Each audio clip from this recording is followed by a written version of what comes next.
everybody's addicted to their phones, right? I hate to be that guy being like, when I was younger, it didn't used to be like that, but it's true. It did not used to be like this. When I was in high school, personal cell phones just started to come out. I'm 39 years old, so I graduated high school in 2005. Everybody had like the phones with like the green or yellow numbers on them, and then it was like a big deal when you got like the white numbers. People would hold them up at like concerts and stuff. Yeah, man, I feel so old talking about that, like nostalgia for the past.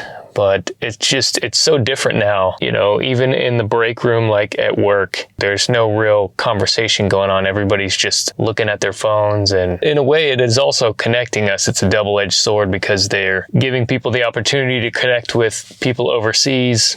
I have a brother overseas and a niece and nephew overseas, so it is amazing what you can do. If you were to do that before cell phones, you would have had to pay an insane amount of money to the phone companies to make a phone call overseas. But now it's free. It's just, you know, using WhatsApp or Facebook or Skype, you can connect with family overseas or anywhere. And so in that way, it's a beautiful thing. Yeah, the phones are everywhere, man. You see them. It's just, they've really taken over the world. And you can just kind of play it out. Like, where does this lead to us in the future? I think the phones will evolve. You can kind of already see it happening with the Google Glass. But I don't want to just talk about the technology, because really, who knows where that's going to go. But I think what I'm more talking about is what this is doing to everybody's psychology and a lot of the social norms that we've developed over millennia. Like, what is this doing to all of our brains? And I think you can see it in a lot of the younger people. I'm hesitant to say that they don't have any social skills, because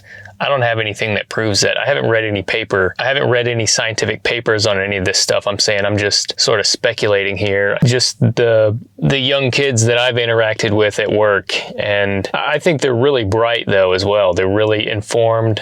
They're incredible people, I think. I don't want to just hate on them. I'm not like one of those old people that's like, kids these days. I'm not that old yet. All right, I'm not telling people to get off my lawn yet. I just don't know where this is all headed, man. It's ironic that I'm doing this on a phone to talk about this.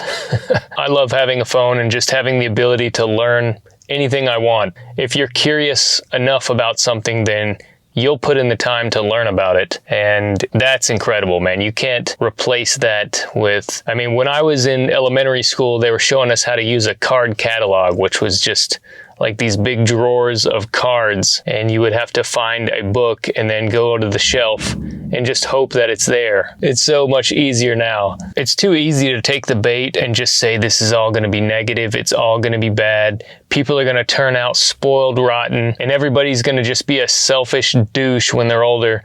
And I think it could possibly lead to something beautiful, something that we're not factoring in. So don't count out everything about the phones yet, and it's just going to take time for us to learn how to use them. And I think there could be some pushback too. I think there could be an era where, especially when it comes to how they're using phones to track people and the data centers and you know, making phones that you can't turn off, so they're basically spying on us with our phones. I mean, and everybody knows that. I don't think that's even a conspiracy. If somebody wants to learn about you and your life, they can probably figure out a way to hack into your phone and listen to your conversations or get into your personal information. It's probably pretty easy. I don't think that's a radical thing to say. I don't think you have to be some tinfoil hat wearing person to agree with that statement at all. I'm just saying that I think in the future there could be some real pushback towards phones and using technology in the old way, in this type of way. You know, in the future, this will be known as the old way of using technology and communicating this way. But I think there could be some real pushback where people go completely off grid with technology. They don't use a phone at all. There could be a movement of people, let's say 10, 15 years, they really crack down on the phones and everything's subscription based. And then there could be people that just say, you know what, fuck it. Fuck a phone, fuck it all. Let's fuck technology, we're done with it. Let's just go old school. We'll have a network of dumb phones just to communicate, or pagers. It seems like this is a plot to a dystopian sci-fi movie or something, but there probably already is a growing movement of people just using old school phones. Isn't there even a phone that it's marketed that way? It's marketed as like a dumb phone where it just does email and maybe like podcasts. I think I've kind of dug into this topic. I'll probably revisit this one again. This is kind of a rushed video for the day, but I would like to revisit this one again after I give it some more thought, but there's a lot to talk about here, and it's definitely a fluid situation, and real connections are becoming cool again, I think. It's cool to get out, actually meet people, talk to people face to face, something I don't do enough, definitely. I think all of us can probably relate to that. We're still stuck in that pandemic mode of isolation. Man, that pandemic, maybe that's another topic for another video. Everybody's really sick of hearing about it, even in 2026, but it really messed us up, I think. Okay, that's it for this video. Thanks for watching, everyone. We'll see you in the next one.